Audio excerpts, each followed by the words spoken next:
Alright guys, UFC 150 was tonight.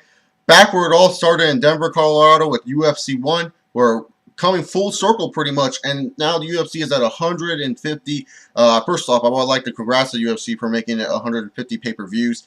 Always giving us sometimes the worst cards, sometimes the best cards, but tonight, let's see how I thought about it, and let's kind of recap the fights a little bit and go over the results. So anyways, the first fight of the night, we had two young fighters in the featherweight division. Max Holloway facing off against Justin Lawrence. This fight was pretty technical striking, I would say. There was some groundwork being involved, but not too much. Justin Lawrence kind of looked mad to me.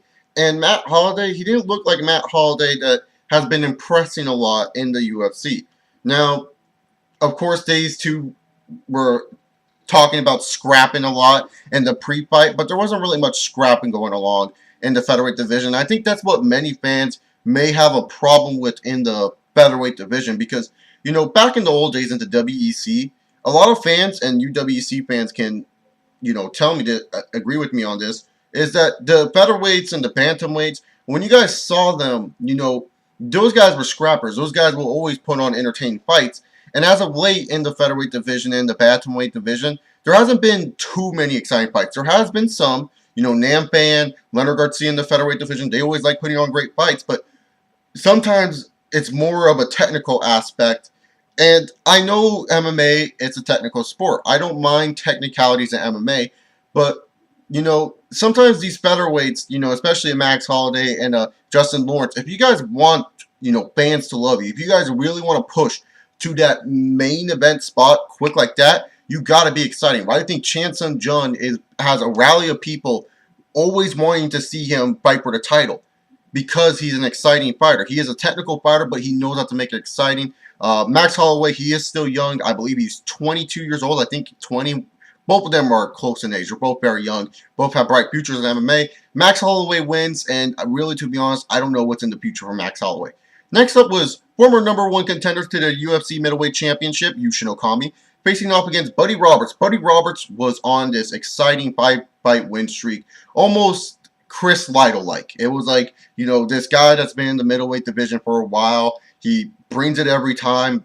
Put him up against a top-tier guy. Let's see if he can be talked into the mix of this whole middleweight title scene that's just crazy right now.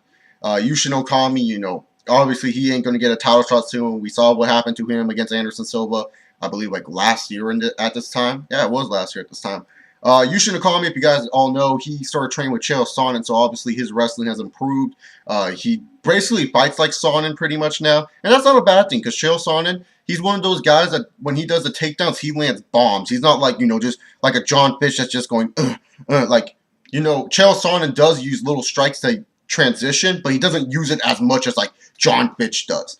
But Yushin Okami really showed good wrestling here.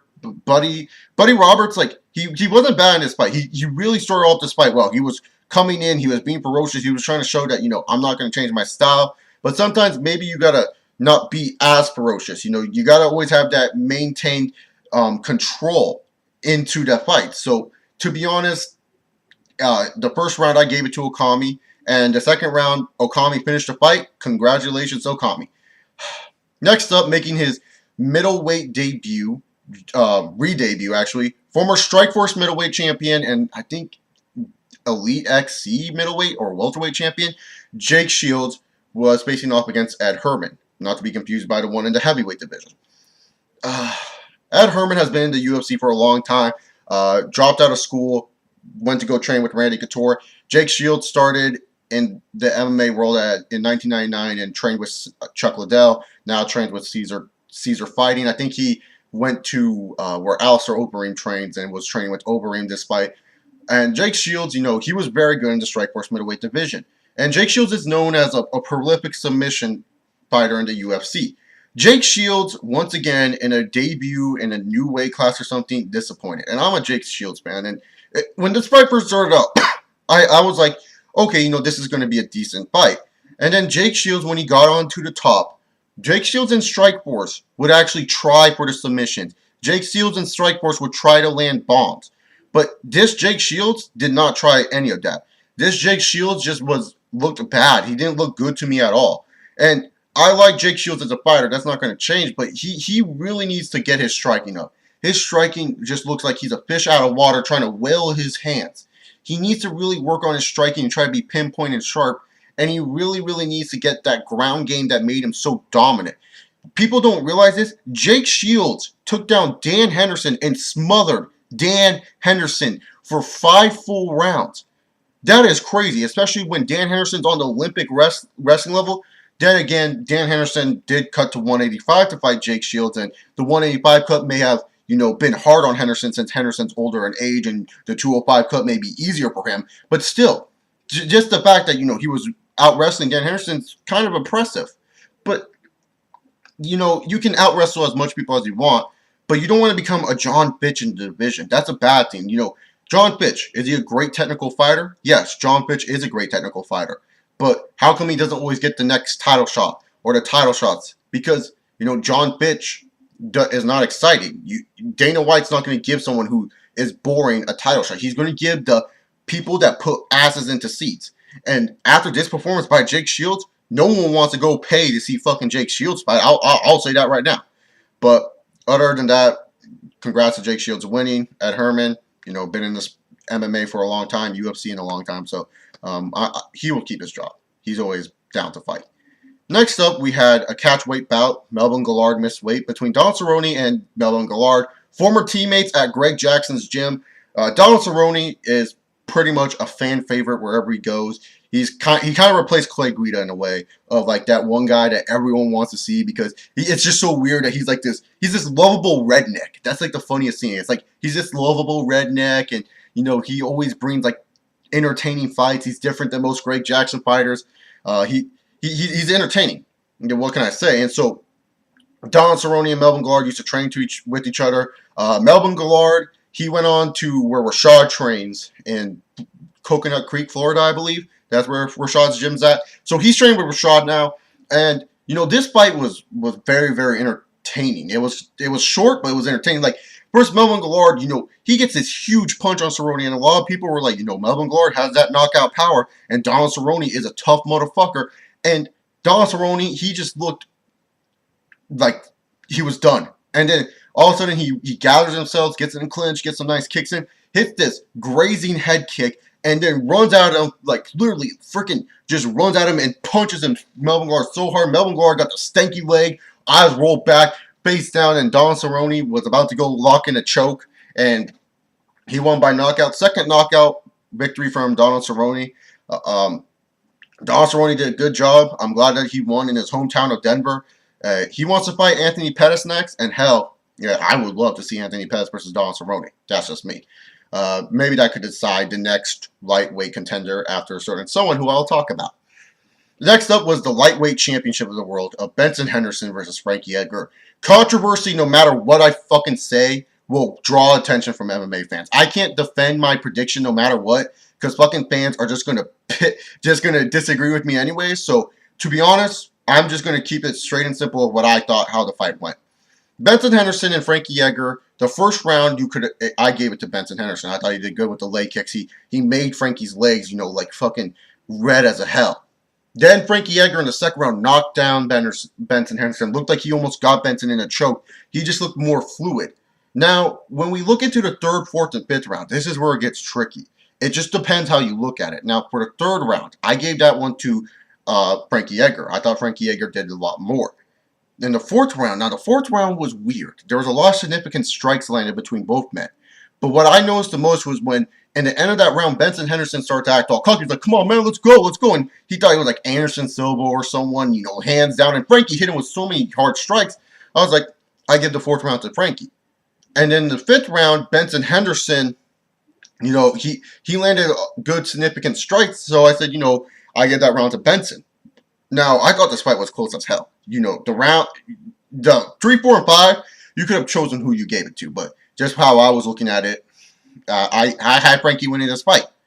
And I like both of these fighters. I don't hate Ben Henderson. I don't hate Frankie Edgar. I love both of these fighters. And then they showed the stats, which I really do like because the stats do help. And they were showing that the stats were in Benson Henderson's favor. So I was thinking to myself, all right, so if the statistics show that Benson, it's in his favor, I think that he might have won this fight. And lo and behold, he did win this fight. I had Frankie winning the rounds, but I guess statistics got in the way. I don't know. I don't think it's bullshit either way because they put on a close fight. This was definitely closer than the first fight. I hate when people try to tell me UFC 144, Frankie was close as hell. Hell no. You look at the statistics. You look at what Benson did to Frankie. Benson picked apart Frankie. And the reason why Frankie got the automatic rematch is, I guess, because he defended his belt in rematches a bunch of times. So I don't know. I really don't know why, to be honest. It's just that, you know, I just didn't think Frankie should have really deserved the rematch right now. That's just my personal preference.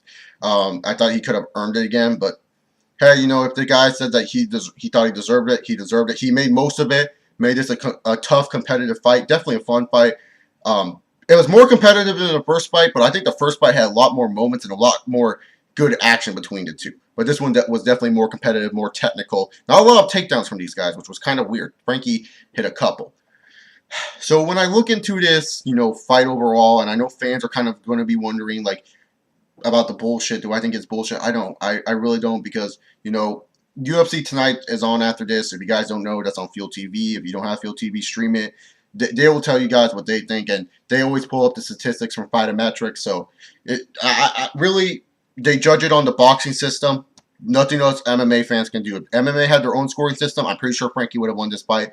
But since it's judged under the boxing system, normally the people with better statistics most likely win. Like I said, I had Frankie winning the fight overall. Now, the next contender for the lightweight championship has been decided. It is going to be Nate Diaz. And when I heard Nate Diaz before this fight was going to fight either Benson Henderson or Frankie fucking Edgar, I was like, hell fucking yes. Because Nate Diaz is an exciting fighter. A lot of people either hate Nate Diaz because he's a fucking dick, or they like Nate Diaz because he is a dick. I know that makes no sense, but it's true. Nate Diaz and the Diaz brothers in general have this weird thing. They get people out of their mindsets. They fuck with people's mind. They did that with Donald Cerrone. Donald Cerrone would say it best. He took me out of my game plan and kicked my ass. And oh baby, Benson Henderson versus Nate Diaz? Fuck, why are fans complaining that Frankie lost? You can put Frankie Edgar maybe against Donald Cerrone in the near future. Or hell, Frankie Edgar versus Anthony Pettis. Or Frankie Edgar versus Coy Guida. Coy Guida gets his head out of his ass. Sounds like good fights to me. Or Joe Lozon against Frankie Edgar. That would be a great matchup. A lot of good matchups in the lightweight division. Frankie could possibly get another chance in the near future. Dana White will probably not deny it, but hey, you know, close fight, very good card for the UFC. Well, not very good card. I think the first two fights were decent enough. The Jake Shields fight was just garbage, and the last two fights definitely delivered on what many people were hoping. Thank you guys for watching. If you guys like this video, subscribe up above. Comment down below who you thought won, what your thoughts were UFC 150. Are you guys excited for Nate Diaz versus Benson Henderson? Because I am. I'm fucking excited for that fight. And I'll see you all for Strike Force. The next MMA video will be Strike Force featuring my girl Ronda Rousey defending that belt. Anyways, Chase Oliver 68. Check out CO Live, my video game channel, and follow me on Twitter at Chase Oliver 68.